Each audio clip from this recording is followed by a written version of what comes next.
चविष्ट अशी नारळाची चटणी. नारळाची चटणी इडली, डोसा, अप्पे यासोबत खूप छान लागते.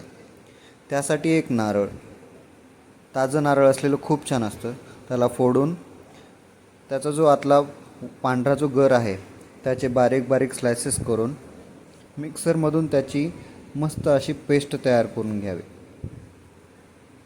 ती पेस्ट तयार केल्यानंतर त्यामध्ये सोबत हिरवी मिरची, घट्ट असं दही किंवा तुम्हाला दह्याची जशी कन्सिस्टन्सी आवडत असेल तसं, सोबत ओले किंवा भाजलेले शेंगदाणे, सोबत कोथिंबीर आणि पुदिना याचं पावडर.